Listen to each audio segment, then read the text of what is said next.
Greetings, everybody. Good morning, and thank you for coming today. I wanted to go over to start off with some of the stuff that maybe is not the most exciting part of Photoshop, but is really necessary to get started.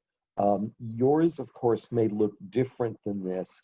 This is showing things that I've opened recently, so I've got a ton of stuff here, plus some of their little advertising tutorials. Everybody's going to be a bit different.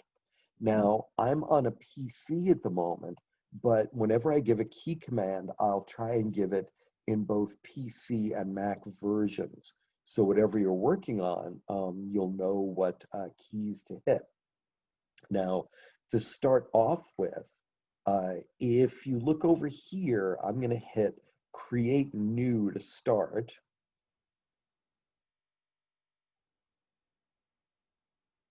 Come on, baby. There we go. Okay, now this is also the same that you would get if you went File and went down to New right there. And as you can see, they give you different formats that you can make your documents in. So right here, this is showing me the recent formats and settings that have been used in Photoshop on this computer. There also, you may have made a saved preset. And here you've got all sorts of default photographic sizes. Notice they also give you free templates in Photoshop that you can bring up, wood frames and things like that. I very often work in print because so often whatever I make has to be printed in either letter size or tabloid size. That was the printers I used to have access to at work when we would go into work, allowed us to do either of those two paper sizes. You've got art and illustration, poster, postcard, and you can also view all of the presets, which will give you more formats than just what we're seeing here. You've got basic web formats, mobile formats. Now, every time, as you know, we're in Creative Cloud now, and so the program can update relatively often as new sizes, say, of iPhones come out or Galaxies or whatever. These can update, so you can actually get new templates to work with. And film and video. One of the nice things about the film and video templates, if you make a document in one of these sizes, there's actually ways to hand animate in them, which is rather cool. But I'm going to go back to print right there, and I might as well start off with letter size. Now, over here we've got our settings, and you can see you can change it from inches to pixels or metric or whatever you like for your documents. You can choose to do something either portrait style right there vertically or landscape. Now, they do have multiple artboards in Photoshop now, that is multiple documents. I gotta tell you, I'm not that crazy about the way they did it.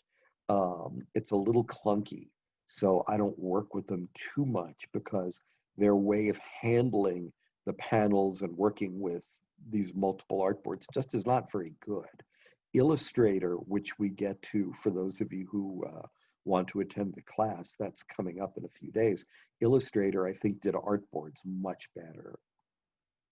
Now, right here, you see resolution. And resolution is basically visual quality. If you think of a photo in a newspaper, if you look at that photo through a magnifying glass and you see the dots of ink used to create it, in a newspaper, you probably have about 150 dots of ink in a square inch. In a good quality photo, like you would get, say, in, oh, I don't know, National Geographic magazine, you would have 300 pixels per inch. This is considered really high quality.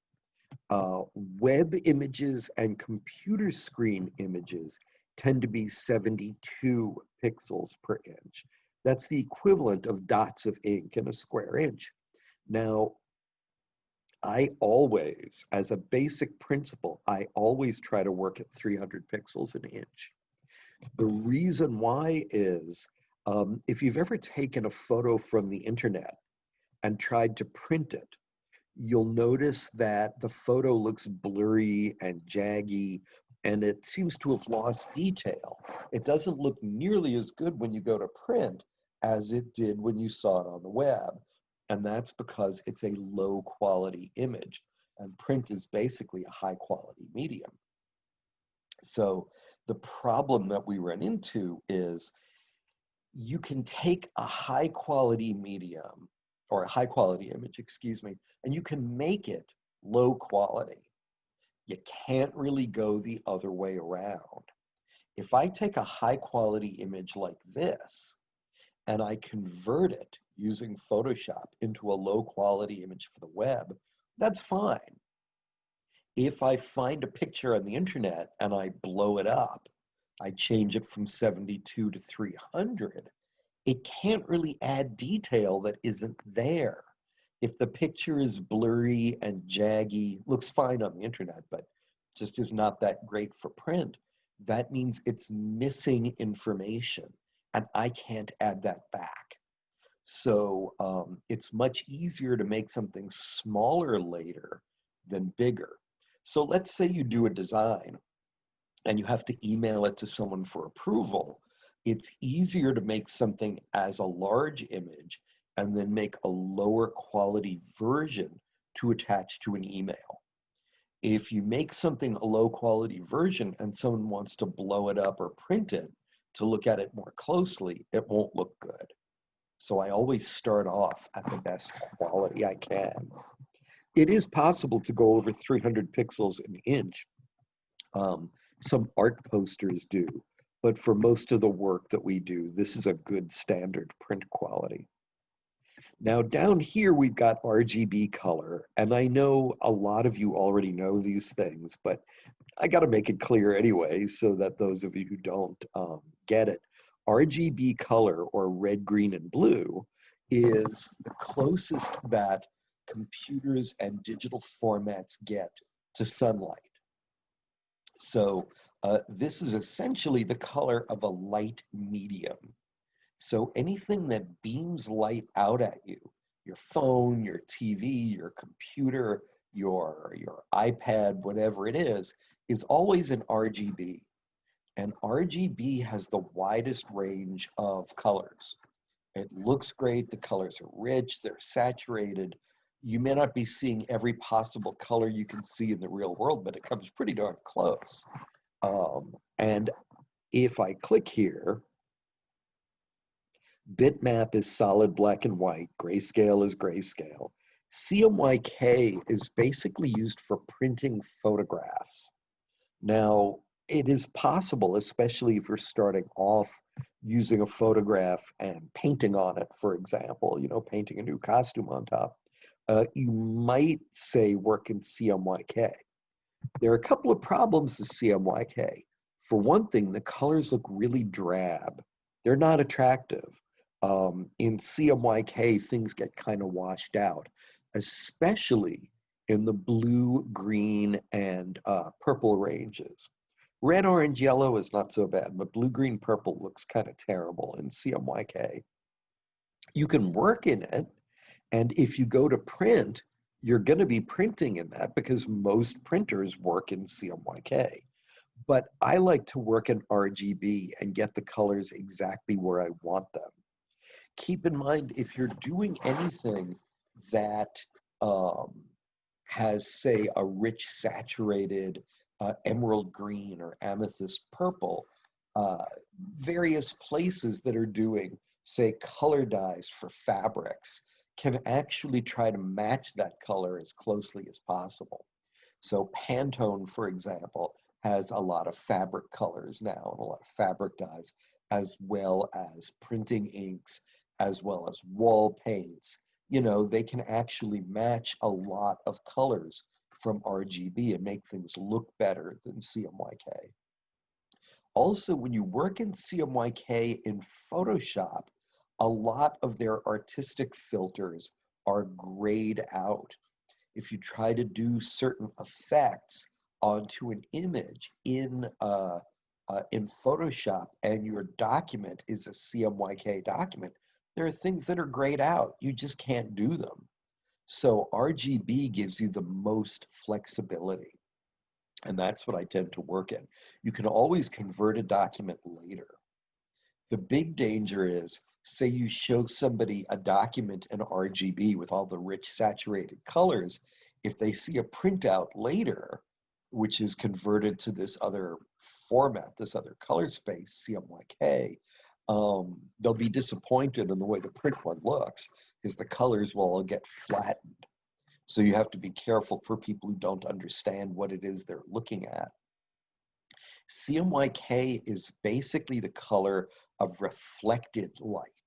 So if you have a piece of white paper and it looks like there's a red dot on it, that red dot of ink is really filtering out all the other wavelengths so that you're seeing reflected light. That's the big difference between them. Now, lab color, which I virtually never work with, is good for working with documents that are going to be sent to people who do printing or view color in other countries. If you're dealing with a lot of European color, for example, the CMYK printing inks in France, I believe, they're magenta, it's cyan, magenta, yellow, and black. Their magenta ink is a little more translucent than ours. The color isn't identical with the colors we use. So if I sent a CMYK document to France and they printed it, it wouldn't look the same as it would printed here.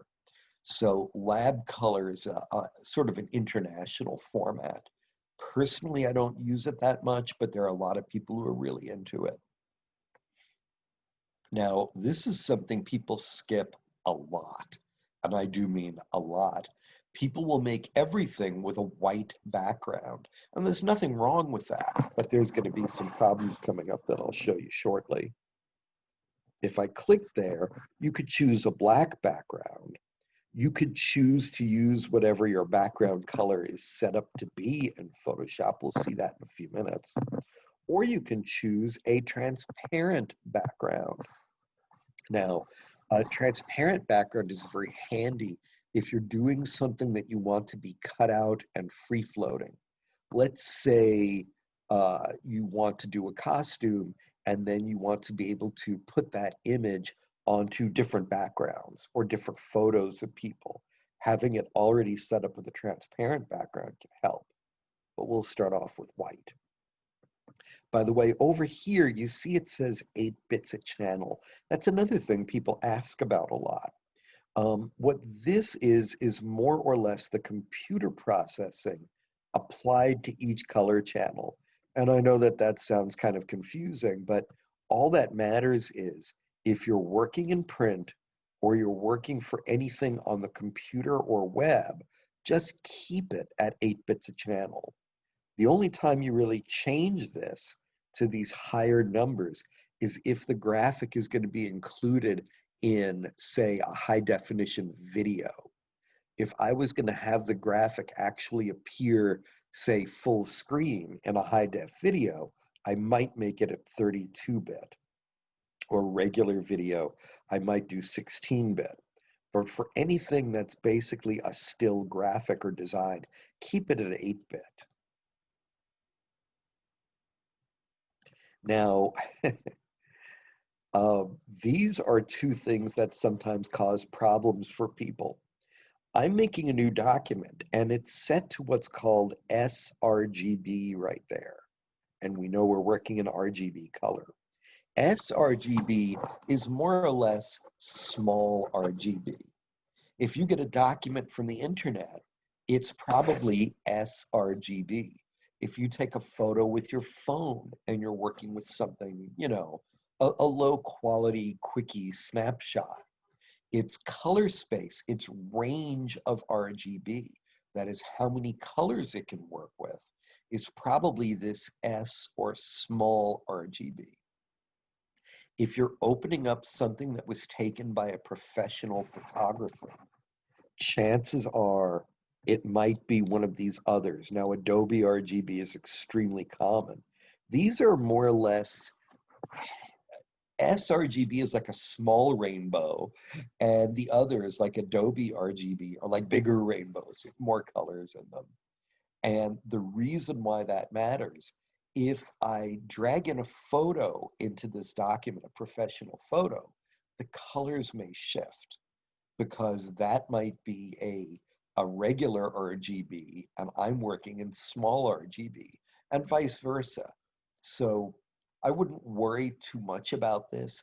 Just be aware if you're dragging photos into a document that exists, you may get slight color shifts. You may go a little more toward a red range or more toward a green range in the photo if the color spaces don't match. That's not such a big deal. This can be a big deal. Computers are square pixels.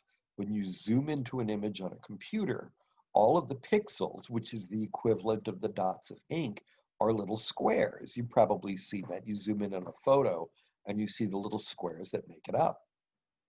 Well, a lot of video, widescreen video, is rectangular pixels. I once had somebody send me a whole bunch of photos that they captured from their video, and they wanted me to do a photo montage for them, of a compilation of all the images. Well, every single image was distorted because when you took these video snapshots and brought them in on a computer, your rectangular, your long and narrow pixels all got squeezed. For those of you who remember when they used to put widescreen movies on standard old TVs, they would squeeze the movies, especially the credits, and everybody would look really tall and skinny. Well, that can sometimes happen when you bring in video stills into a computer image. You're changing rectangular pixels into square pixels, and everybody looks like a Giacometti painting. They all get skinny. So I'm sticking with square pixels. Square pixels are usually safe for any design you're doing that's primarily for your computer. And I know, boy, was that a long-winded way to create new, but I wanted you to see what all these settings are because sometimes people just ignore everything here and they don't know what background they're getting. They don't know what visual quality they're getting. They don't know what color space they're working in. So I just wanted you to understand these basic principles. So let me go create. And now we've got our new document, and it's 8.5 by 11. Now over here, let's talk about what some of these panels are. This is your tools panel. And especially as costume designers, you'll be working with these a lot because these are where you find your drawing tools. Now, if you look up here on this top little bar above the tools panel, there's a little, it's almost like a double arrowhead right there. And if I click that, you see I get a long skinny column of tools.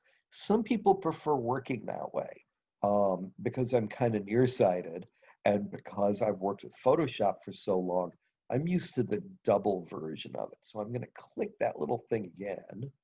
Come on, baby. There we go. And go back to the double tools panel. Now, just so you all know, Adobe added something that I really hate.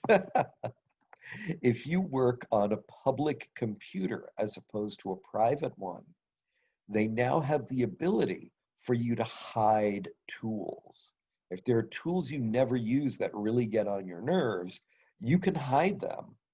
You can also rearrange all the tools so they're in a different order. Now, some people find that very useful, but I like being able to go onto a computer and get the exact same thing every time so I know where everything is. To know where they rearrange stuff, you see these little dots right there. If I click this, I can go Edit Toolbar. And if I don't want a particular tool, I could literally drag it out and it will no longer show there. It's really annoying. Let's see if I can drag that back in. There we go. So people may have dragged out tools you can drag these blocks and change their order. You can drag, say, the lasso tool up into this group, so it shows up here instead of down there. So you can do all sorts of hiding and rearranging. Now, some people may find this tailoring of the tools panel useful, but if you're sharing a computer with someone, boy, does it get annoying. So I'm going to click Restore Defaults, and then I'm going to click Done or Cancel. But just so you know, if you're looking for something and it's not there, and you're on a shared computer, click those three dots, because that actually can be really, really useful for clearing up the problem. Now, down here at the bottom, you'll see our two different colors. By default, they're black and white. And if I click this little patch right there, they go back to black and white. The black one you can see is what's called the foreground color. That's this upper one. If I grab any sort of painting tool and I start painting on the surface here, that's what I'll be using is my foreground color. The background color, which is the white that you see there, that is because remember I made a document with a white background. If I try to cut a hole in this or erase it or anything, this is what's going to fill in the gap. It happens to be the same background colors. He won't even see it. But what if I want to switch these? What if I want white in the foreground and black in the background? I've got this little double arrow right there that allows me to switch, which is my working color, and your working color is always the upper one that's upper and to the left. Now, if you want to change that color, there's a lot of ways to do it. If we look over here, we've got a color panel, and you see right here, I'm in the red range. Now I can drag this little slider and go to any color range I want, and I got a purple, for example. And you see purple now shows up over here. If I switch the colors, I could choose, say, something in the green range. And wherever I click, that's the shade I'm getting. Now, the right-hand side of this little color box that you see is the most saturated color. The left-hand side is the most desaturated color. Top is the brightest, and bottom is the darkest. So you can click anywhere in here and get a different version of the color. And you'll see it'll change over here as well when I click in different places. If I want more of a, say, a forest green, and I click down there, see now I'm getting a much darker green here. Or I can go into the bright range. Now, sometimes this window is closed up. You see right now, we're seeing this nice big view, but if I hover my cursor over that split at the bottom of the window, come on, you see how I can close it up and make it take up less real estate. Paired with color is swatches, and these are pre-made color swatches that come with the program. Now, because I was clicking around in the green color, it's giving me a variety of greens, but you see there's a ton of colors here that I can choose from. There is even all of these libraries of pure colors and pastels. And let's open up pastel for a second.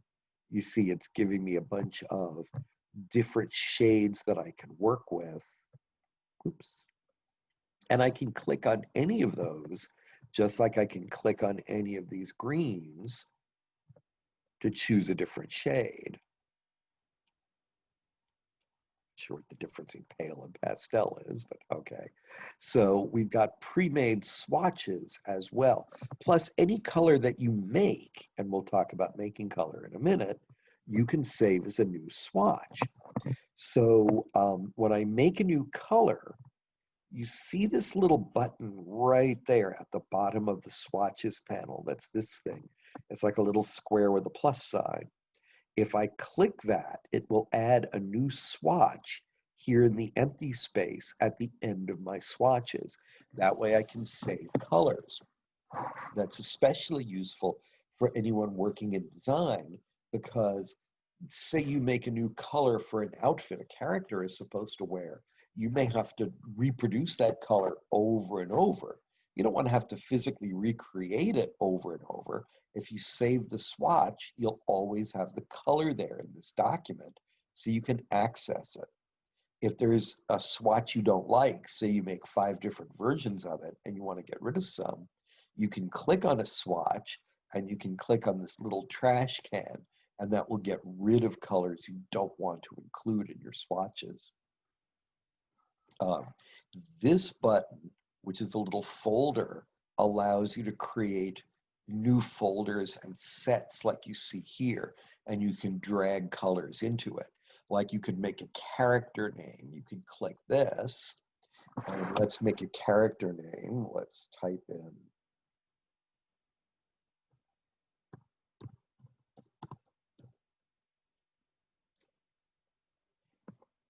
sorry, my eyes have gotten a little blurred from all the smoke recently. You could make a new folder.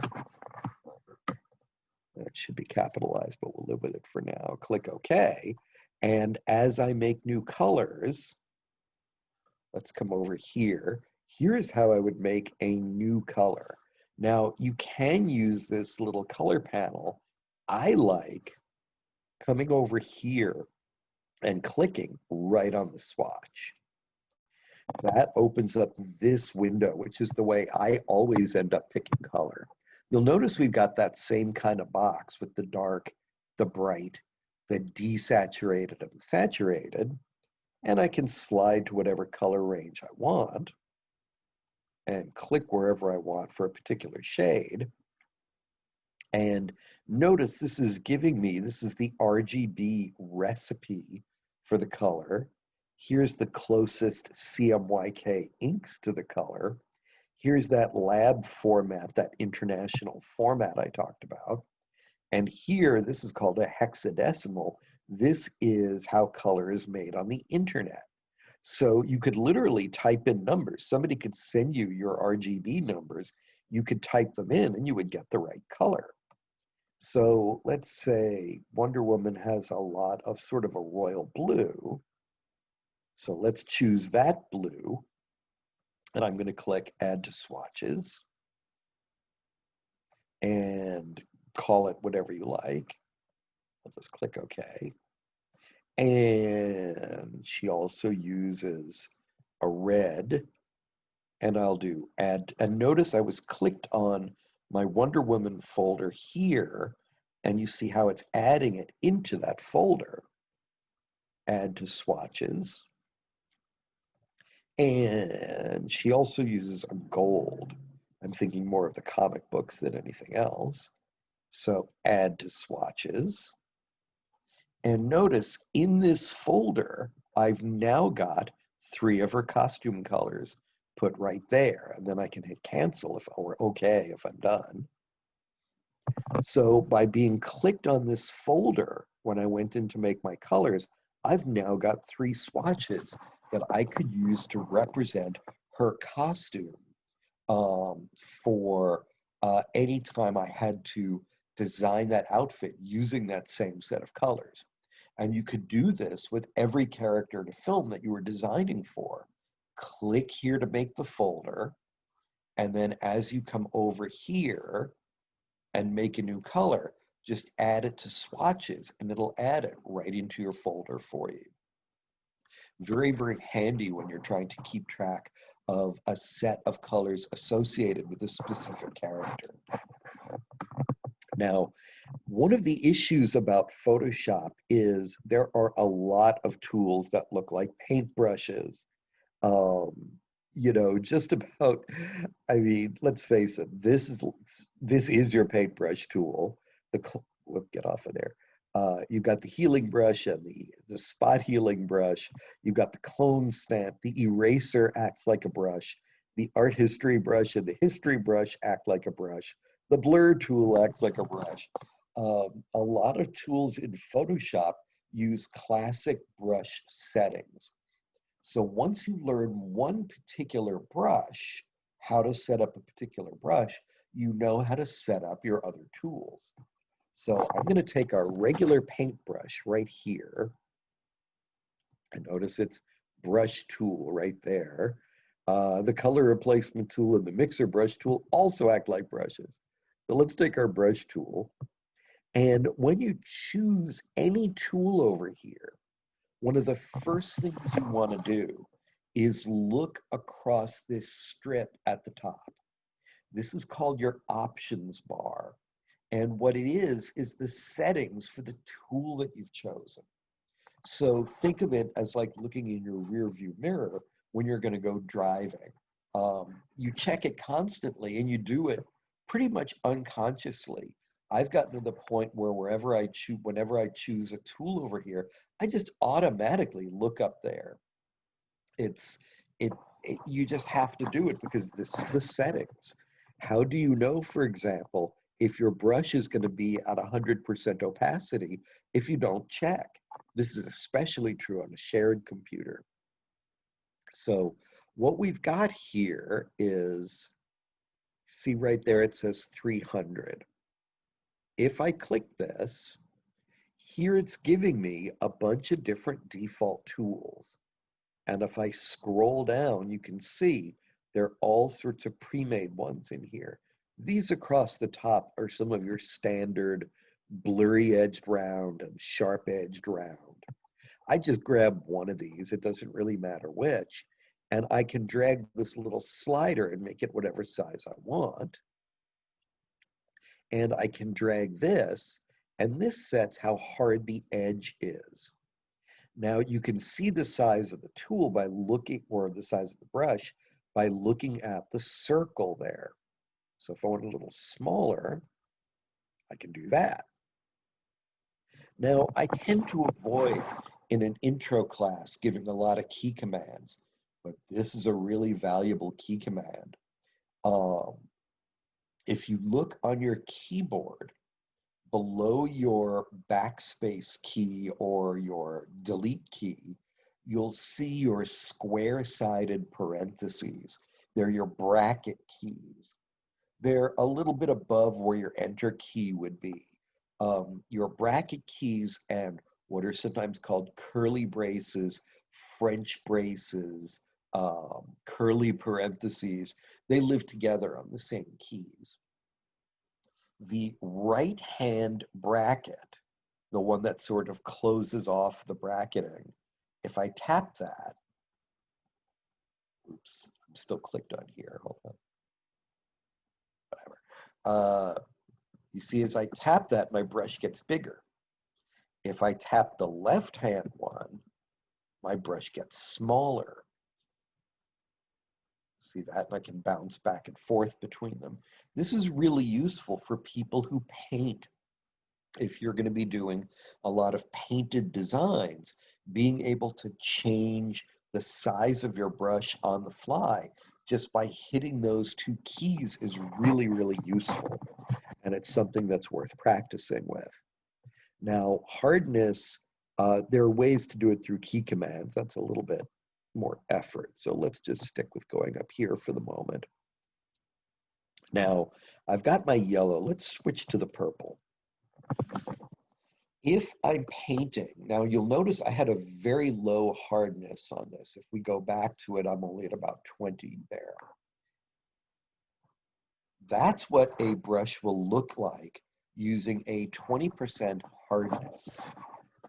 If I raise this up to 100%, now you'll notice there's a weird issue going on there.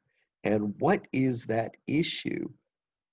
Well, technically what the brush is doing is the brush is making a bunch of circles. And in this particular case, they're not blurring or blending together very well. It's partly because this is meant to be a small brush, but also you'll notice my flow is set kind of low. We'll go over what that means in a minute. Let's set the flow up to 100. There we go. See that? That looks a little more solid. But you can still see a little bit of the individual circles right there. It's one of the problems with Photoshop brushes. If you're working at 100% hardness, you can get this kind of choppy edge from all the circles. There are different ways to try to get rid of that, but at the moment you can see that doesn't look very good. Now, a couple of things. Let's take the opacity. I'm going to soften the edge a bit. Let's bring it down to about 50. And let's take the opacity down. If you reduce opacity on this brush, now I'm going to paint an area and I'm not going to let go of the mouse button. I'm just going to paint like this. You'll notice that even though I'm overlapping where I painted, it's not getting any darker. See, it just formed a solid blob of even color. It's as if I cut the color out of a piece of cellophane. Now, if I go back and paint on top of it, now it's getting darker. With reduced opacity, every time you make a new stroke, you are making it darker.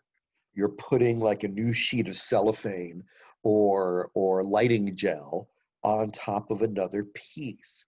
And you can see it's a little bit of a weird effect. Some people like it, and it can work in the right circumstances.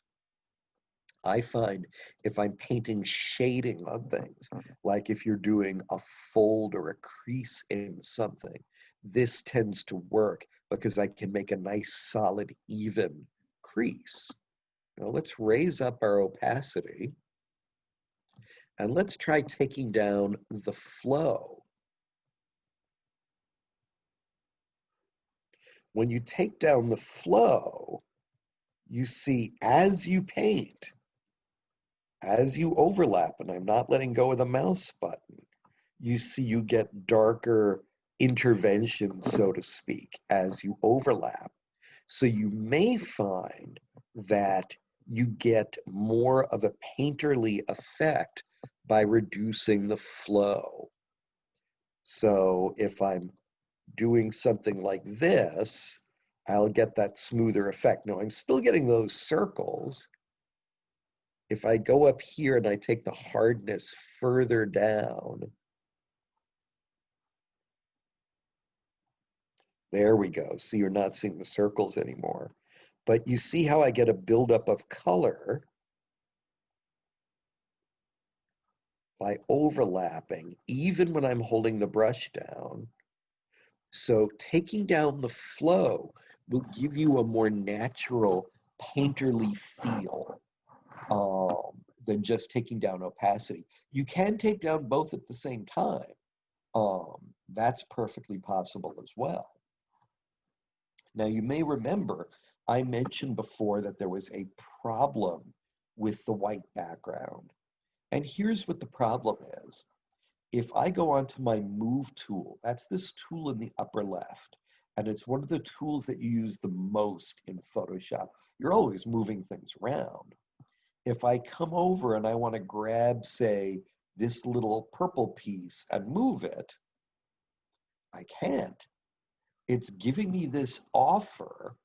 And here's what that means. When you make something with a white background, let's look over here. This is the Layers panel. The Layers panel shows we only have one layer that we're working in. What this means is, if any of you are familiar with old style Disney animation, I mean hand-painted pre-computer animation, you may recall that they would build up images in a scene by using stacks of animation cells. So for example, they would paint a background sky blue on one cell, and then they would paint clouds on another cell. Then on another cell, they might paint buildings. Then the next cells would have people and characters. And then maybe there's a few foreground elements like a mailbox or some bushes or something that would be in front of that. Well, those would be put in a big stack and photographed with a camera. and whatever was on top of the stack was in front. And if you look here, everything is on this one layer, and it's called background, and it's got a lock on it. That's what you get when you choose a white background. Now, if I hit cancel, I can't move anything that I painted on here. If I convert this to a normal layer, see, it's not locked anymore, and it doesn't say background, but look, I still got all that white there. That's kind of annoying. Well, I'm going to make a new document, file new, and I'll take all the same setup I already did. And notice I've still got the same colors. And notice also I still have the same swatches that I created before. And now, instead of painting on the white background layer, I'm going to make a new layer. And just like we clicked the plus there, you can make a new color swatch. If I click the plus here, it makes a new empty layer.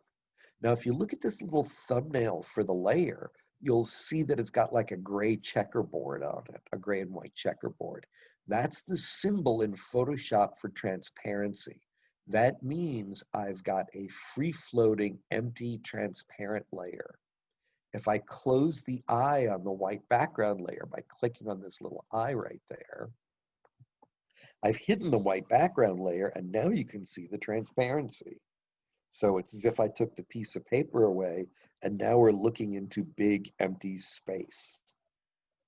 Let's turn that eye back on. Now, if I avoid painting on the background, but I do my painting on this layer, that means that I can move things around. And here's what I mean. I'll make my brush a little smaller. Now, keep in mind, I'm a teacher, not a designer. What that means is the things I paint and draw are hideous. So let's just live with that. So if I did some sort of A-line type outfit here, you can see what I mean when I say bad. And you see what I mean also by the buildup of color, because I have the reduced flow.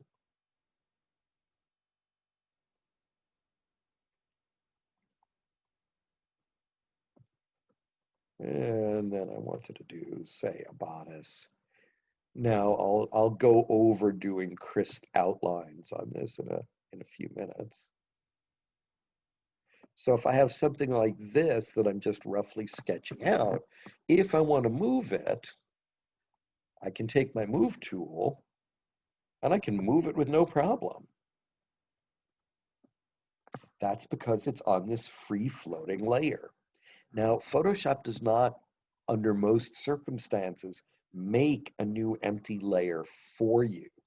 If you want to go on and you want to have separate things, like shoes, a shoulder bag, or clutch purse, or other things that you wanted to design to go with the outfit, come over here and click the plus sign and make more layers.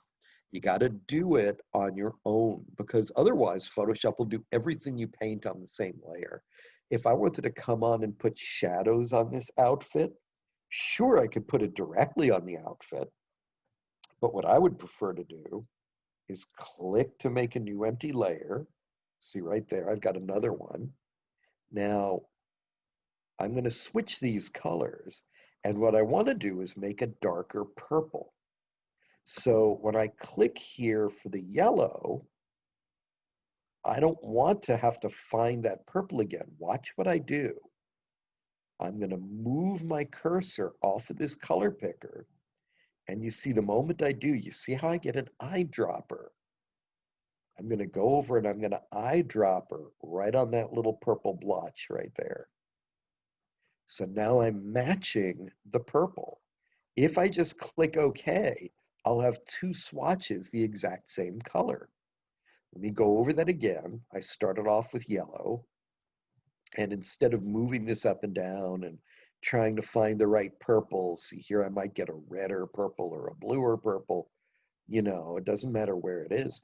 Move your mouse off of this color picker all the way over here to your swatch and click, and it will match the color exactly. Now for my darker shadows, all I have to do is click lower down. Now I've got a darker version of the same purple. So now I've got a separate layer, and I can switch back to my paintbrush, and I'll probably make it smaller. Oops. And if I wanted to paint some shadows on here, you see how I've got that darker color.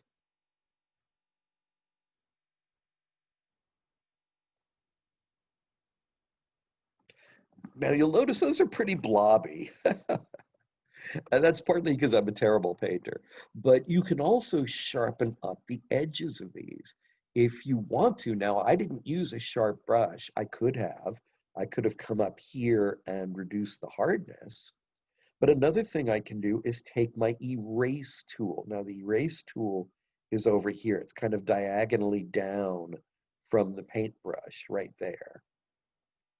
I can take my eraser tool, and that's set towards some weird brush. Look at those dots. Let's go up here and take a nice hard edge brush.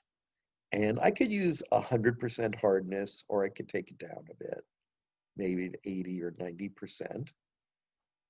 And I could make it smaller, because if I go to erase the edges of any of these, I'm going to erase all the purple. So let's make that brush smaller. Now, if I want to go in and clean up these edges,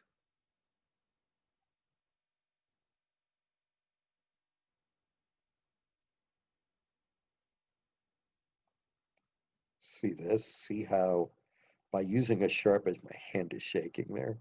By using the eraser, I'm able to get sharper edges where I don't want a soft fade off. Like that, if I want my shadows to be a little bit more crisp edged. If I've made them too crisp edged and I want them softer, underneath the eraser is the blur tool. Now the blur tool lives with three tools. Smudge does this, and the strength up here is 50%. My brush is very tiny. Smudge does this. Smudge lets you stretch the color out. You see how I'm kind of smudging it out there? Let's undo that. Sharpen makes edges crisper. Well, they're already too crisp. So let's take the blur tool, and I'll raise up the strength maybe to 100%. And with the blur tool, again, it's too, how can I tell it's too small? I'm seeing that little crosshairs. See that? It's very tiny. So I come up here and I raise it up. And now I can come in, and you see I can scrub with it, and it will soften those edges so they're not so harsh and choppy looking.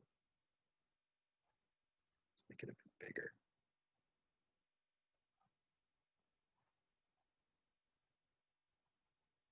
There we go.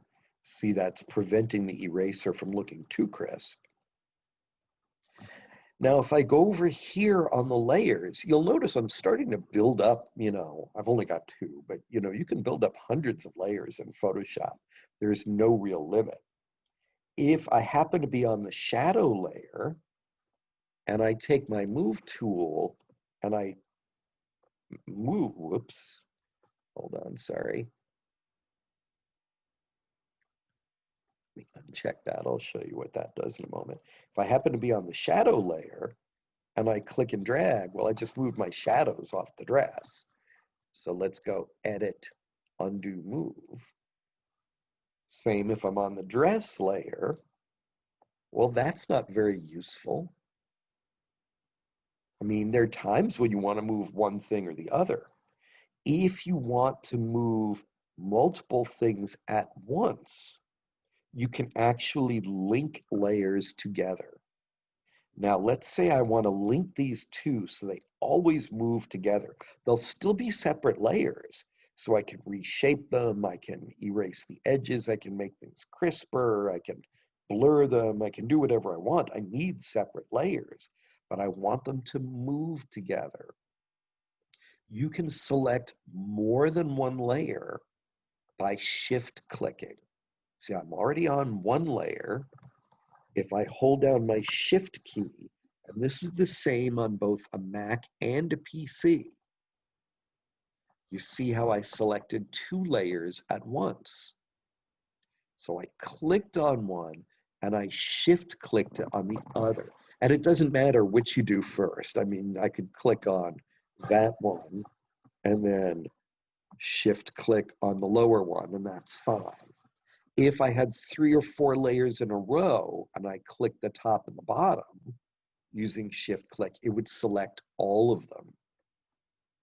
And now when I move them, they move as if they're one unit.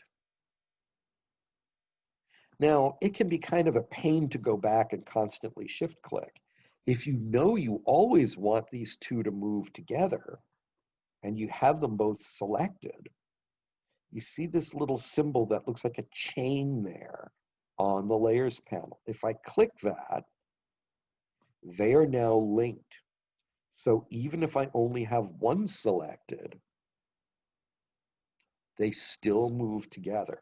So if you drew a pattern to go on this outfit, if you drew shoulder straps on a separate layer, if you drew other elements of the outfit, by linking them like that, you shift select so that you have multiple layers selected, and then you click that link. Now, if I click that link again, it delinks them, so they're no longer going to move together if I only have one of them selected. But let's do that.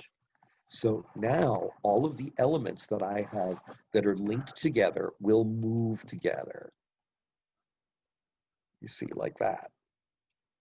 Now, yes, you can rename layers. I got to tell you, when people are working professionally and they're working quickly, very often they don't rename their layers. And it can be frustrating if somebody else has to come in and look at what they're working on.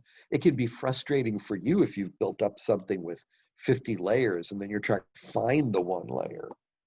So what I can do is on one layer, right where the text is, you put your cursor right on the text, double click, and I'm going to type in dress.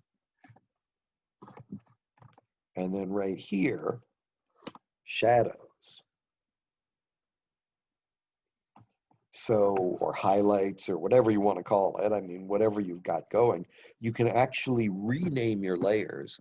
And if you're doing something that's delicate and tiny and hard to see, like maybe a very thin belt or some sort of trimmed edging or something that's really hard to make out, those at least it's worth renaming so that anybody looking at this can find it. And if you have to come back 6 months later and make changes, you can find it too, because you've got a name. Now, you may have noticed at first when I was trying to select things, there was a bit of a mess up. When you're on the Move tool, here in the options bar, there's this thing called Auto Select, this little checkbox. And what that means is whatever you click on, you go to that layer. So let's say I'm on the background layer. If I click on the dress with auto select chosen up here, you see how I went to the dress layer. If I click on the shadows, I go to the shadows layer. See that? You just bounce back and forth. Now, if I click on the white background, you don't go to any layer, and that's because the background is locked, so you can't actually select it. Now, some people find this very useful. For me, it drives me crazy because invariably I'm going to be clicking on the wrong thing, and I think I'm painting on the layer I want to be on, and then I look over here and I realize I just did something really elaborate on the wrong layer. So I usually have auto select turned off. I uncheck it. Now, again, you only see it when you're on the Move tool, and it's right there. And I just keep my layers panel open, and I just physically click on the layer that I want. Let's open this up a bit. I'll hover over the split and drag that up. So I just generally prefer to work through the layers panel itself. Now, what about color? What if you look at this and you go, wow, that's just not the right color that I want? There are ways to physically recolor things in Photoshop, but I got to tell you, they're kind of time consuming. To actually go in and recolor, to go in and use the various techniques to repaint, to use the pull down menus. And in a little while, I do want to go over what the different pull down menus do. But here's a great way to recolor something, not make it permanent, and make different color versions, different colorways of the exact same outfit.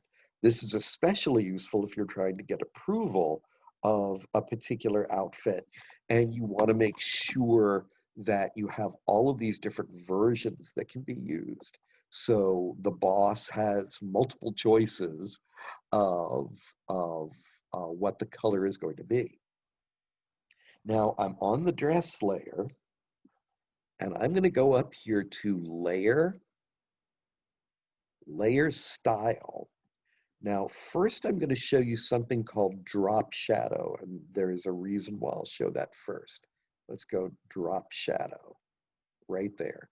Layer style, drop shadow.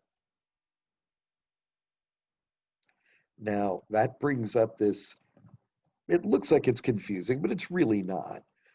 This allows you to create a shadow that's going to hover behind the dress. So let's give it a greater distance so it's moved away from the outfit. Let's give it a greater spread. Whoa. The opacity is very low. That's why. There we go. Let's give it an angle. Let's give it a greater size. Not getting it to look exactly the way I want. Let's try moving it over. There we go. There, you can see that drop shadow, and you can see where the paint was transparent right there. And I can change which direction the light is coming from by spinning this. Spread can make it kind of solid. Let's keep that down. Size should make it bigger and a little bit blurrier. And let's make the lighting direction from down here. There we go. So it looks like a cutout doll casting a drop shadow behind it. Well, that may or may not be useful for what I'm trying to do here, but it shows you what these controls are like. You can make it more transparent, more opaque. You can change the lighting direction. You can change how far away it's moving from the object. You can change how soft the edges of it are. You can do all sorts of things here. Let's uncheck drop shadow and let's go to something more useful, color overlay. Now, if I just click the checkbox by color overlay, I'll still be seeing the drop shadow tools. That's because I'm clicked on drop shadow. If I want to turn on the color overlay and see the color overlay tools, let's click directly on it. Well, that's kind of unattractive. Let's change that from a gray to a red. Now, if I click OK, look right here. I've actually changed the dress to red. Now, remember, the shadows are on a different layer, so they're not changing. But you see right here, I've got this thing hanging underneath it that says color overlay, and it turned the dress red. This is not permanent. This is an illusion on the surface.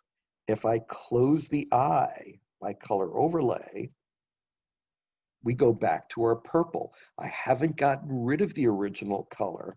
It's as if I just put a colored gel on top of it that's making it look different. If I want to get rid of it, I could drag color overlay to my little trash can right there at the bottom of the layers panel, If I have multiple colors and I want to get rid of all of them, I can drag where it says effects to the trash. Let's make another one. If I double click right on color overlay, it opens this up again, and notice we have a plus sign. This means I can make as many color overlays as I want.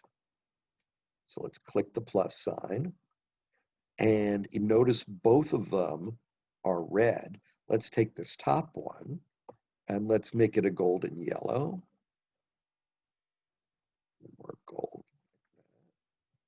Darker. There we go. And now I've got a gold one. And notice color overlay is here twice. Close the eye on the yellow, you see the red. Close the eye on the red, you see the original purple. Let's make one more. And you can either double click on the word effects or on color overlay, or you can go back to layer, layer style, color overlay, and click the plus sign again and get another color overlay. See, I've got 3 here. And let's make it a green, slightly darker green. Click OK. And click OK. And you see now I've got 3 of them. If I want to get rid of any one, like the green, drag it to the trash. Let's go edit, undo. If I want to get rid of all of them, I can drag where it says effects to the trash. And I'm going to go edit, undo, so they come back. Now, if I want to hide if I want them to be visible, but you see that makes your layers panel kind of long, there's a little arrow right here, and that it temporarily sort of stores them away. They're there, you can see the little FX right there. Click the little arrow and you can see them again. Now, the advantage of this over physically recoloring the outfit is I can save off different copies of this. Now, the first time you go to save something in Photoshop, it is exactly the same as save as. Save and save as are exactly the same the first time you go to save something. So if I go File, Save, now I'm saving it on my computer. When you get Photoshop or these other Adobe programs, you have a certain amount of cloud space where you can save things on the cloud. That's very useful if you're sharing files with other people. Say you're working on designs that are also going to be contributed to by someone in New York. Well, you can put it on the cloud, and that way both of you can download it from there. But I'm going to save it on the computer. And what we see here, and I've chosen desktop, what we see here is exactly what you would see on Save As if you use Save As. And notice layers is checked. That's good. That means we'll preserve our layers. Now let's talk about the different ways you can save things. The standard for something that has multiple layers is Photoshop, Photoshop.psd. That is a Photoshop document. That's the one you really want to choose most of the time. That's your layered working document. And so if I save it as a PSD and I click Save and I click OK, well, there I go, it's saved. So now if I close this document and then go to find it again and reopen it, it'll have all these layers and all these layer styles, these are called, will all still be there. If I go and make another color overlay, let's go layer, layer style, back to color overlay, and I click the plus sign to make another one, and let's choose, I don't know, maybe a lighter blue.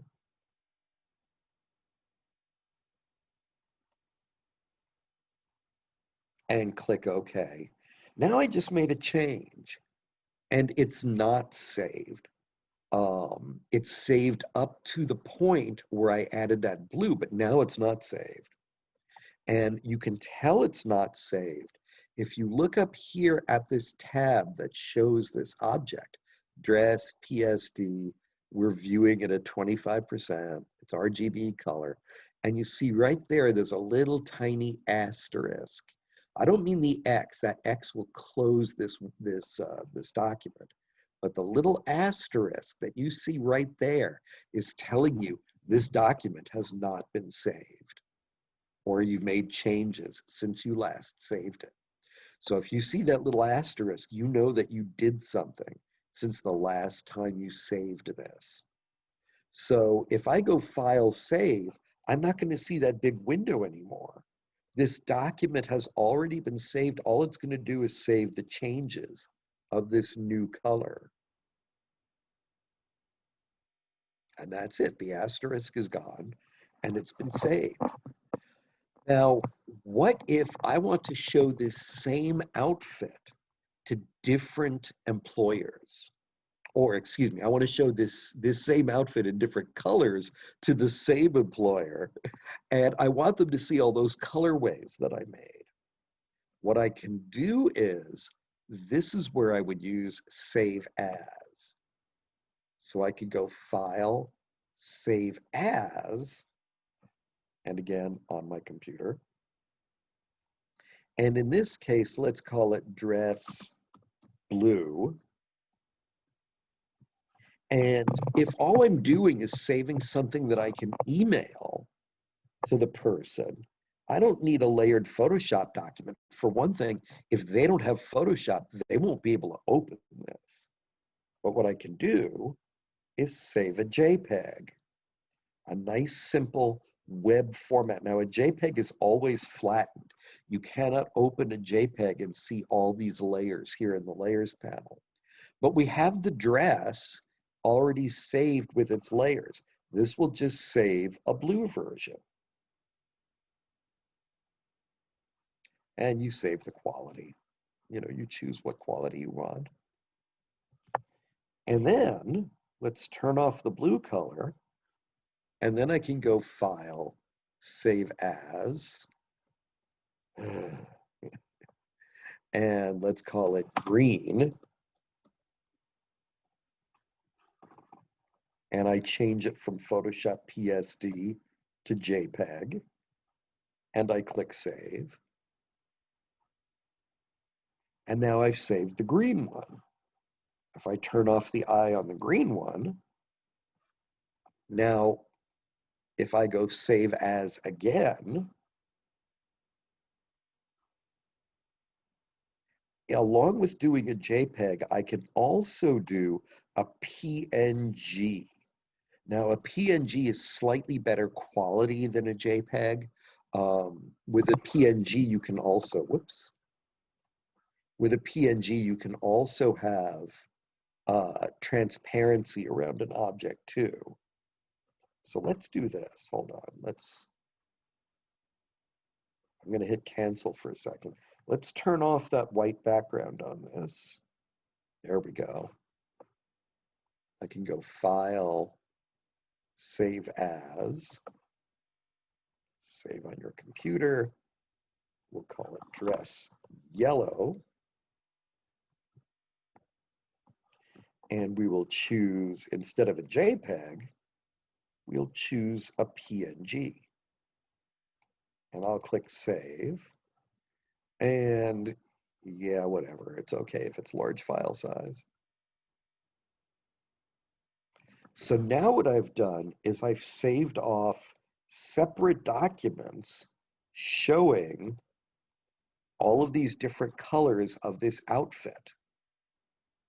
And if I go to open them, File, Open, and I'm on the desktop, let's select all of these. I'm going to hold down Shift. So I get the two JPEGs and the PNG. And eventually they'll all open up as separate tabs up here. When you open up new documents, notice that they come tabbed. Now notice the JPEGs will always have a solid background. You could put a color in there, but you cannot have transparency in a JPEG. This yellow one, because it's a PNG, you can have the transparency. But you see, I can attach these to an email and send it to whoever I wanted for approval. Like I said, they can't open the layered Photoshop document unless they have Photoshop, but anybody can open a JPEG or a PNG. They should be able to see them directly in their emails.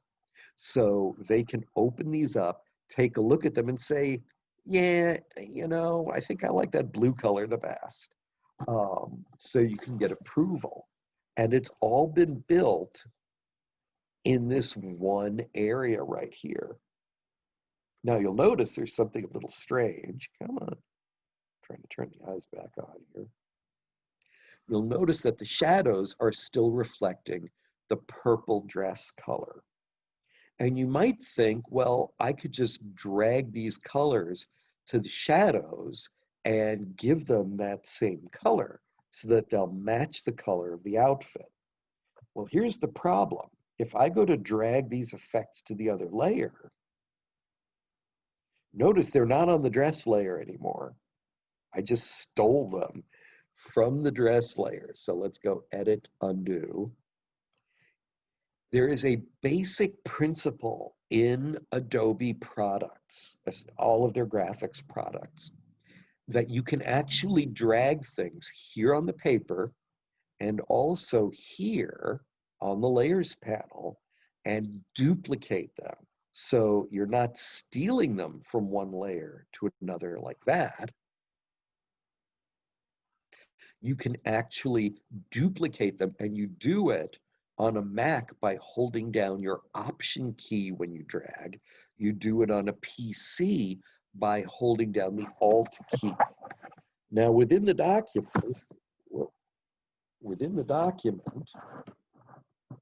what did I do? There we go. Hit the opacity. Within the document, if I hold down Alt and I'm on my Move tool and I drag, see, I duplicate the dress. It actually makes a whole new layer. Let's undo that. But if I hold down Alt or Option on a Mac and I drag these effects to the shadow layer, you see it duplicated all of the effects. They are now copied. Alt or Option duplicates when you drag. Now you'll notice there's a problem. Because they're the identical color, they disappear. So let's do this. On the shadow layer, let's close all the eyes. Let's do the same over here. And I'm going to double click on this color overlay there. And let's make it a darker red.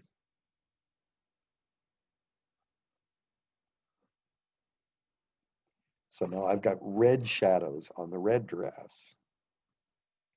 Here's the yellow dress. And this is the shadows on the yellow. Let's make it darker.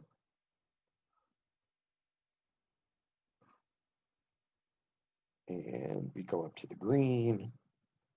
Now remember, this is the dress. These are the colors of the dress. These are the colors of the shadows.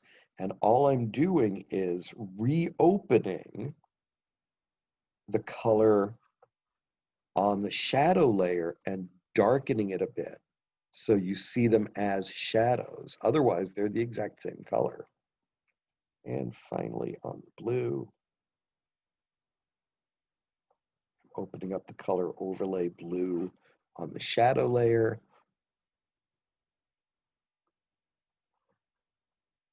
So this way, the shadows on the outfit are simply a darker version of the color. These effects here on the shadow layer have been darkened, but they're the same color that you have here.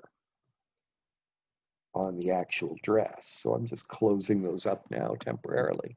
Now, if I wanted to add other elements, for example, say I wanted to add a shoe, I would make a new layer. By the way, in older versions of Photoshop, you didn't see a box with a plus sign.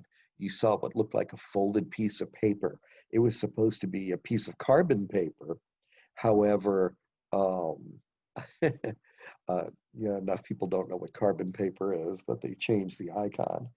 So let's click this, and now I've made a new layer, and I'm going to change the name, and I'll call it shoe.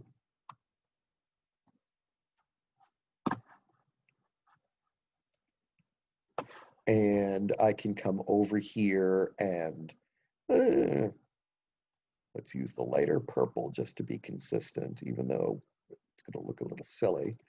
And I could use the paintbrush and draw the shoe, or I could investigate some of these other tools, like maybe the pencil tool. Now, the pencil tool is usually pretty thin. I'm going to make it, let's make it like 6 pixels so I can see it. And usually the pencil tool has a fairly hard edge, but you can come down here. Oh, that's terrible. By the way, for those of you who work with styluses and tablets, you'll find it's a lot easier to draw and paint inside of Photoshop if you work with something like that. If you're lucky enough to have a Cintiq, even better. Now I'm going to make sure this shape is closed off. There we go. Wow, that's hideous. Notice that the pencil is doing just an outline shape. Now, let me see if I can find it here. We used to have, there we go. Here's the gradient tool, and we may have to wait until our Thursday class for those who want to get into gradients. But notice there's a paint bucket, and I can take this paint bucket and I can fill in that area right there. Now, I happen to use the lighter purple for drawing. I could fill with the lighter purple, or I could switch and fill with the darker purple. So I took my paint bucket, and I'm going to hover it in the open space there and click. Oops, that means that I did not let me undo. Go over here to edit, undo paint bucket. There we go. That means I have an opening somewhere in here. So let's take our zoom tool, and I'm going to click and drag with the zoom tool. Aha! You see how I have a little gap. That's why the whole thing filled up with purple. Wow, that's badly drawn. Let's take the pencil and go back to our lighter purple. And I have to make sure that this is closed. There we go. So there's no gap. Now I can take the bucket, and if I click in here, you see how it just filled within the open space. You can draw anything you want with the brush, the pencil, any other tool that creates a shape. And then you can use your bucket tool to fill it in. Now, if I want to view the whole thing at once, the easiest way is to go to the View menu. And if I go View, Fit on Screen. Now on a Mac, that would be Command 0. On a PC, that's Control 0. And you're back to seeing the whole thing. So now I've got one of a pair of shoes that I could use to go with this. Let's take the Move tool and I'll put it kind of down about there. Now, as you saw, there are a couple of different ways that I can duplicate this. Sure, I could draw another one if I want, but I find the first one so unattractive. I don't think I'm going to do that. I could hold down Alt and with the Move tool, drag it over, and there I've got another one. That's another way I could do it. However, there is a key command for duplicating a layer. if I want to duplicate everything that's on this layer, and this is a single shoe right here, if I'm the sort of person who likes working on keyboards, on a Mac, you would hit Command J. On a PC, it would be Control J. So I'm going to hold down my Control key, and I'm going to hit the letter J. Now, if you weren't looking at the layers panel, you didn't see it happen. The reason why is because they're right on top of each other. When you alt drag, you're moving one over, so of course you see it. When you do Control J, they're exactly lined up. So I've got two shoe layers now, and I can just move one of those over. So Control J on a PC, Command J on a Mac is a good way to duplicate something. Now, I could do that with almost anything on here. I could do that with the dress. I could do it with the shadows. There's all sorts of times when that becomes very handy. Now, what if I want the edges of this dress to be a bit darker? Let's go back to our dress layer, which is way down here. And what I want to do is I want to paint a darker shadow. Now I'm going to turn off for the moment those layer styles. Let's just pretend we're sticking with our purple. If I click the eye by effects, it turns them all off at once. Let's say we're sticking with this look, but I want to have a shaded edge. It's too stark and too flat looking. One of the things I can do is if you have a very steady hand, you see I've got the darker purple in front, you could take your paintbrush, which lives with the pencil right there, and you could try to paint around the edge. That's going to get very sloppy, and it's going to be really hard to get it exactly in place and to keep it smooth and to do just the way you want. So what I'm going to do is this. First, let me close up these layer styles so we don't have to look at them. I want to bring a selection around the dress. And let me show you what that means. You see this box up here? This is called your marquee tool. If I click and drag, I make what's called crawling ants, or it's referred to as crawling ants. It's really a marquee or a selection. When you have a selection up, you can only work within the selection. That means if I try to paint anything, I can only paint within this area, not outside it. Now these selections float. So whatever layer I'm on, that's where those crawling ants are active. And notice living with this one, you also have one for doing oval shapes as well. So you could do ovals instead of squares. If I take my paintbrush,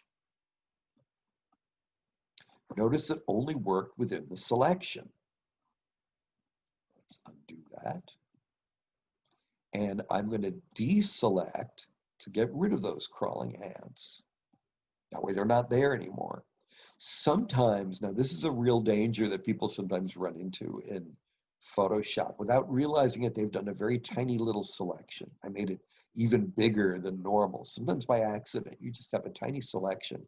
And then you're taking your paintbrush and you're like, yada-da-da-da, why am I not painting? What's wrong? And all the settings of your brush are correct, but you're not painting anything. That's because you've got this tiny little selection there. If that ever happens to you, go up to select. If deselect is black, if it's not grayed out, that means you've actually got crawling ants somewhere. So go deselect, and then you can go back and paint again. So just be careful about that. Selections can mess you up a little bit. Now, I want to put a selection around this dress. Now, the square isn't going to help. The ellipse isn't going to help.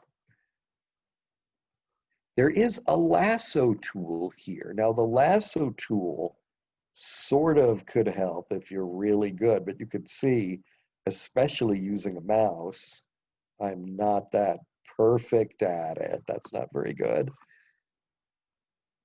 But there's a way to get crawling ants that exactly hugs the shape that you've got on this layer.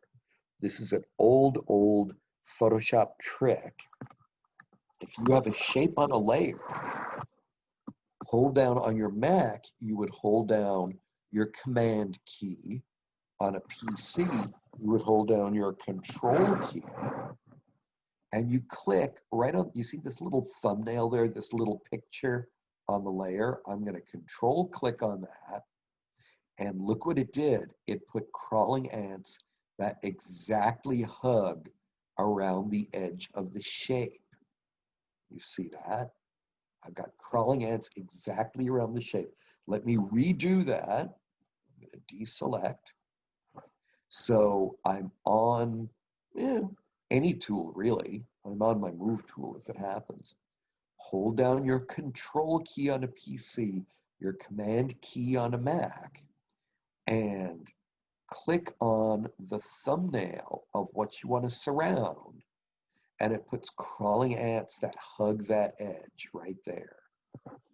It's a very handy way of getting a selection around a shape. Now, because the shape is blurry, it looks like the crawling ants are kind of inset a bit. They're not really, it's just because of the blurred edge. Now I can make a new empty layer, and I've got my darker purple, and I'm going to take my paintbrush, and I'm going to make my brush bigger. Because if I go around now, I'm going to end up with this really sort of hard line, which is not what I want. I'm going to make my brush bigger. Oops.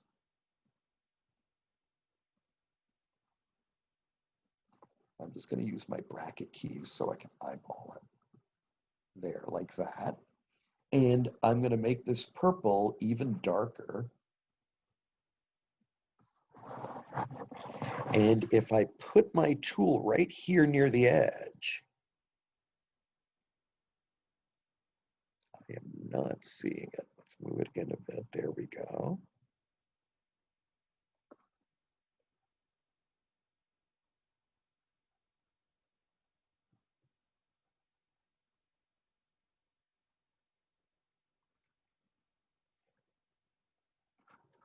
There, now I've got a bit of a darker edge going around. Now remember, I did it on a separate layer. Let's deselect.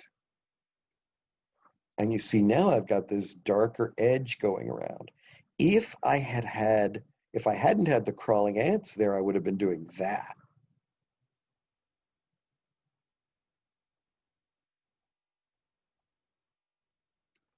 Because I have the crawling ants, I can only paint within the area marked off by the crawling ants.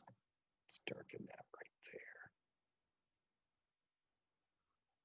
there. Darken that right there just to make it a little more visible. Now I can deselect. There we go. So you see now I've got a darker edge going around. Now if it's too dark or too strong, remember here's the layer. Let's call this outer edge or outer shadow or whatever you want to call it.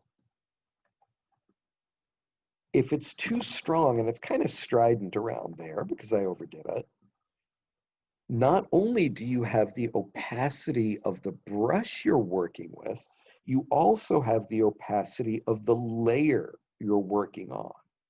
So right here on this outer edge thing, because it's on a separate layer, I can take down the opacity and make it less strong. There we go. See how it's a little bit softer. It's not quite as dark. It's letting us see the original dress color through it a bit, but now we've got a shaded edge. And I could do the same with these purple shadows that I put on. If they're too strong, go onto the shadow layer, their opacity is 100%. I can take those down too and let the original dress color show through a bit more. So these are ways that you can start building up a design using some of these basic tools. Now, I know we've spent a lot of time on the painting and drawing tools. That's partly because, of course, I'm trying to make it tailored for the sort of work that you have to do. One thing I'm hoping to get into on Thursday when we have our lab class is get into masking photos. Now, another thing that you can do is you can work with, of course, a croquis. So if I go File, Open, I've got a croquis in here. I just got to find where it is. Um, let's see, it's on one of my flash drives here. Okay. There it is. Open it. I know that's very crude looking, but you know, I've already commented about my abilities here. Let's close the eye on a lot of these layers that have already been done. One of the things I'm hoping to do Thursday is to bring in a photograph, because one of the comments I tend to get from costume designers is that directors, when approving an outfit, cannot look at just like a croquis design and approve an outfit. They need to see the star's face in there. So I'm hoping we can get into that a little bit on Thursday, if that's what people want to cover. But by opening something like this, we could make a new layer. Now, yes, you could use your brushes. You can also use your pencil tool and go through and draw things. You can take your lasso and you can start using your lasso to create a shape. And again, this would work much better with stylus. And with that lasso, you can take your bucket and fill. Wow, that's terrible. Let's get rid of that. But the way I like to draw and design things is using something called the pen tool. We're going to get into the pen tool a lot more in our Illustrator class, but the pen tool allows you to create outlines and to put curves and shapes and things exactly where you want them. So before I start trying to do that on croquis, I want to make sure we have time to cover everything. I'm going to make a new document.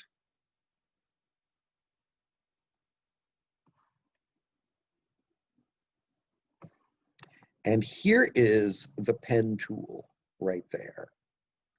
Now, the pen tool is the worst named tool in, or one of the three worst named tools in Photoshop.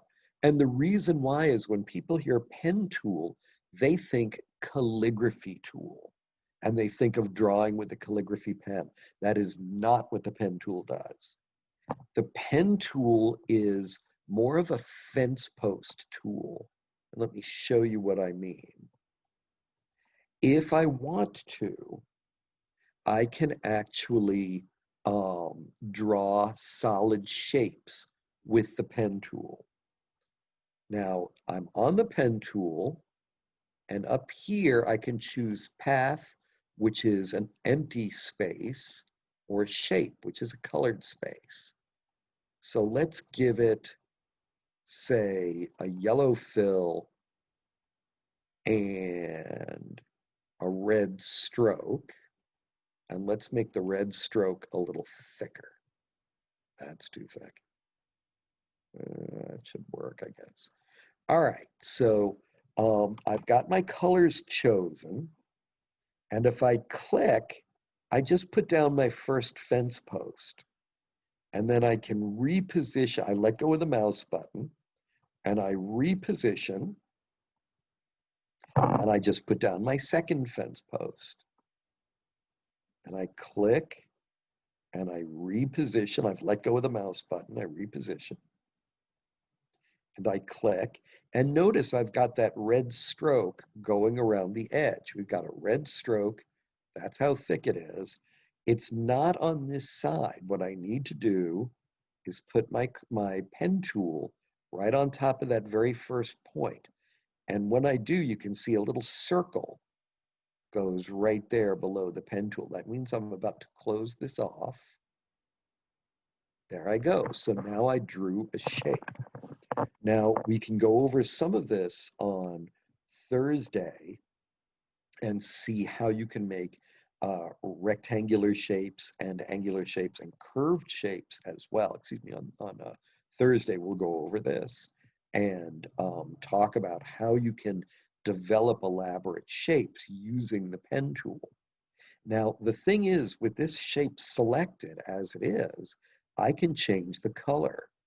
I can change the fill, say, to a pink. I could change the stroke to a purple, and I could make the stroke thicker, like this.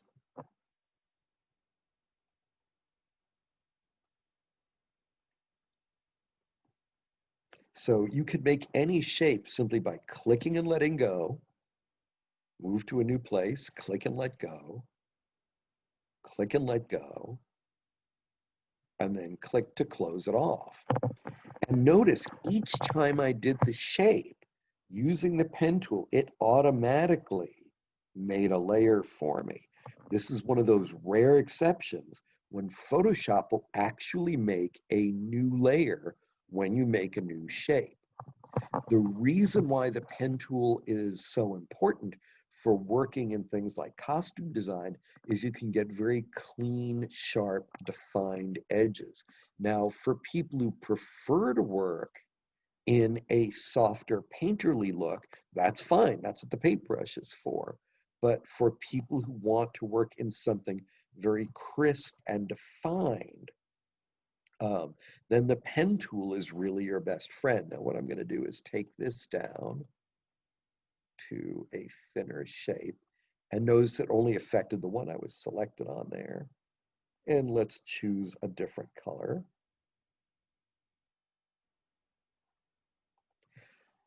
Hopefully on Thursday, we can go into doing more shaping with the pen tool.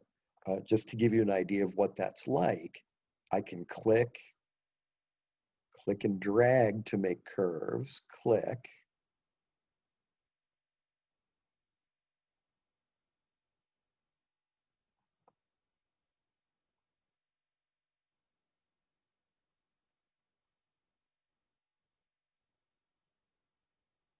Kind of running out of paper here, so I'll just go straight across. Now notice that these positions of things are not matching on either side, but that's okay because I can fix this. That's one of the nice things about the pen tool. It's not permanent. So if you want to move things around, you actually have a special arrow. Whoops, the whole thing is selected. Let's go back on there and take specific points and reshape this. So you can make this hug the anatomy. And that's one of the things I'm hoping to do with the croquis, and we'll be doing it both in Illustrator and Photoshop. The pen tool is one of those vital tools that takes people a little while to get used to. Once you're used to it, it becomes much easier to work with. But it's a really, really significant tool for being able to make shapes you want. So, like I said, I'm no costume designer, but you'll find that you can actually get an exact shape that you like using the pen tool, which gives a very, very different look from working with the brush. Now, very quickly in the time that we have left, I wanted to go over our pull-down menus a bit and also our panels so that people kind of know where they are and where to go. The big thing about Photoshop is Photoshop can do 1,000 different things, but for most people, they only really need to know a handful of the things that the program can do. So instead of trying to learn everything, let's take a look at some of the things that would be the most important. So under the File menu, of course, you make a new document. You open a document that exists.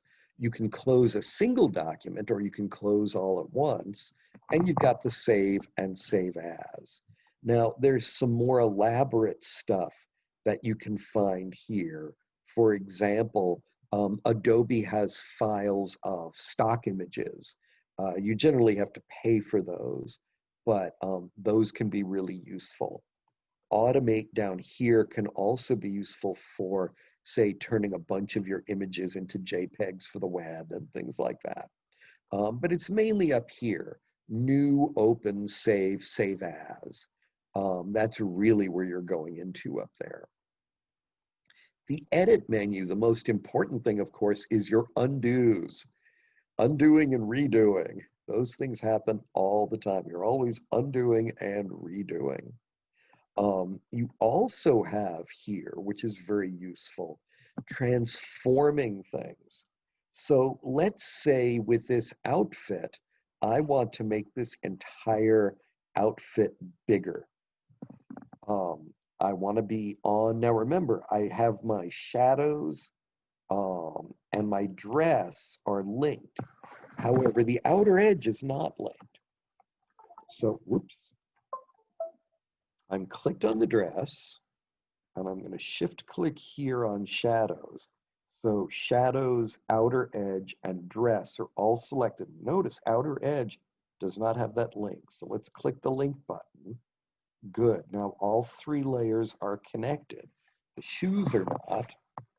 I can go edit, transform, scale, and I can make it bigger or smaller. If I drag from the side, see, it does it in proportion. It used to be that it would not hold the proportions. Now that's become a standard that it keeps the ratio between the width and the height automatically for you. I can also go into transform and I can rotate. If I want to straighten it up a little bit or tilt it even more,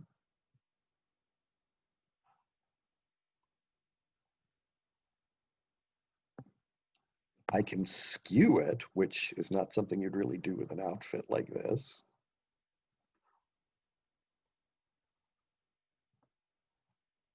I can do perspective and make it look like it's moving into the distance, laying along a roadway or something. Or widen it at the top if I want to, like that.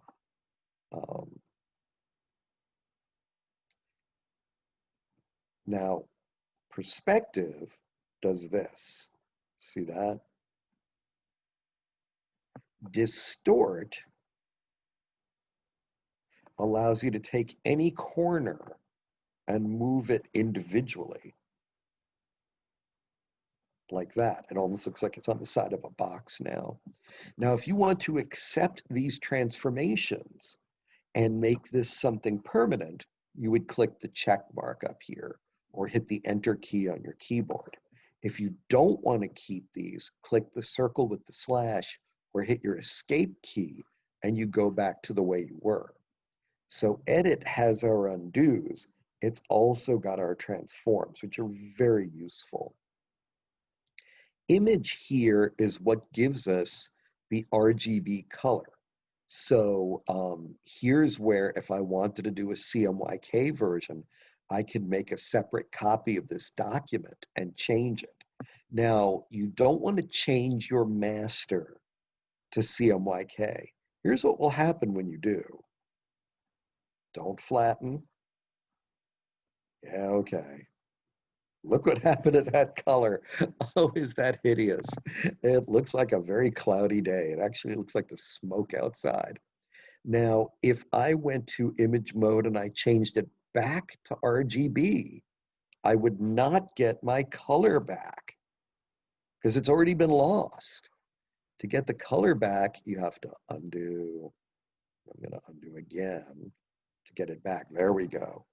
See, that's why I don't work in CMYK. It's very unattractive. But if you need to, you could take one of these JPEGs that you saved separately And those, if you're going to be using them for print, you may have to change into CMYK. And in this one, the color was not so far off. It doesn't look too horrible. But on that purple, boy, did that look bad. So that's where you get to change your color mode. What if you've been working in 300 pixels per inch and you need to make a web version? You can go image, image size, and here's where you could make it 72. So you have a web copy. Now keep in mind the things under here, the color mode and the image size, are going to do the entire document, not just what you painted or drew. They do everything. Now we've already seen under layer style, we saw that we could add drop shadows. We saw that we could do these color overlays and change the color of the outfit. There's a few other things here. You can lock layers, you can hide layers, you can do all sorts of extra stuff. For people who are doing video editing in Photoshop, which you can actually do, you can bring in video layers, and you can bring in video from outside sources, which is kind of nice.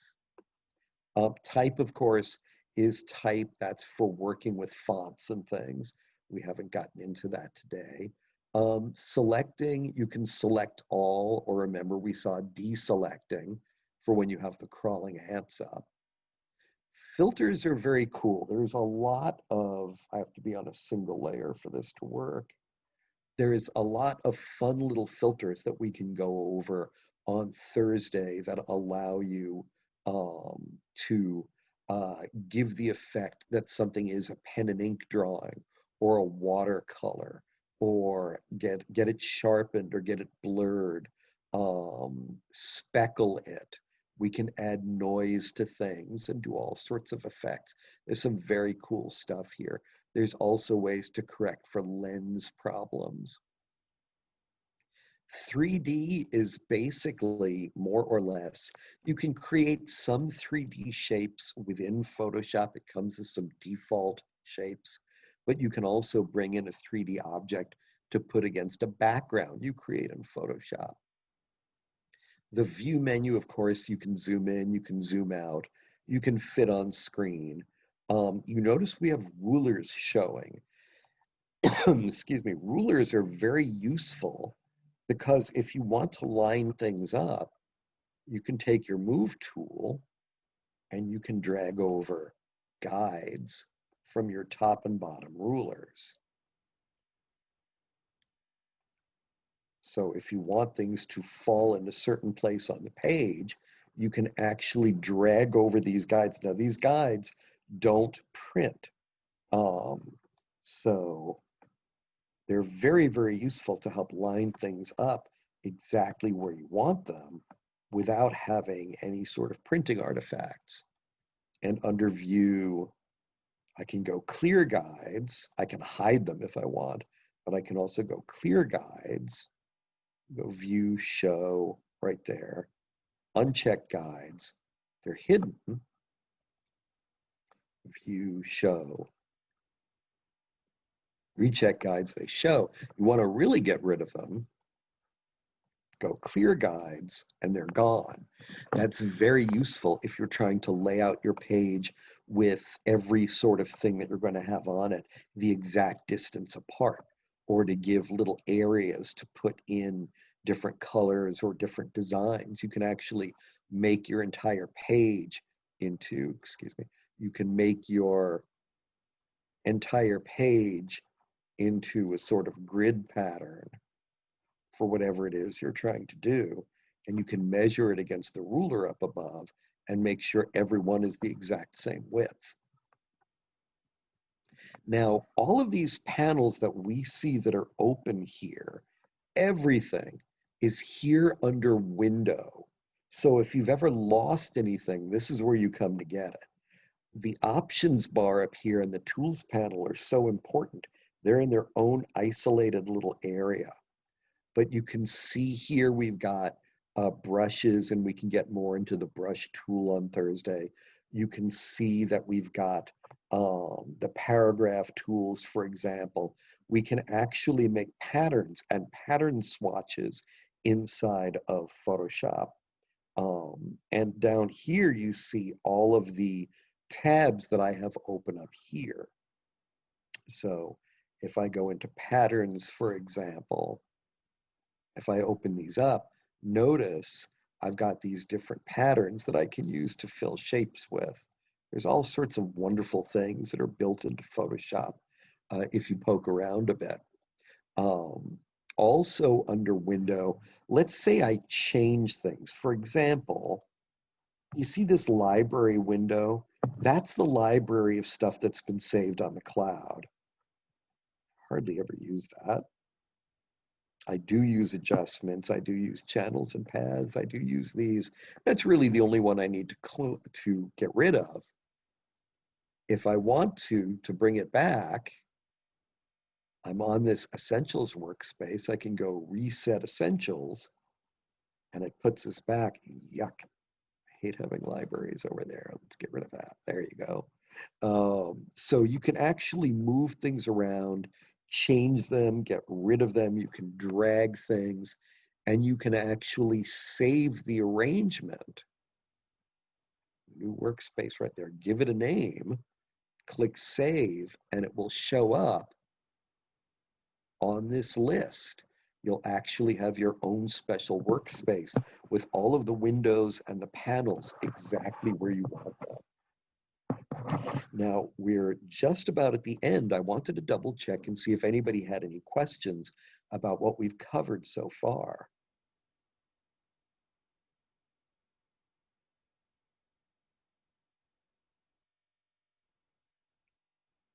Any questions at all?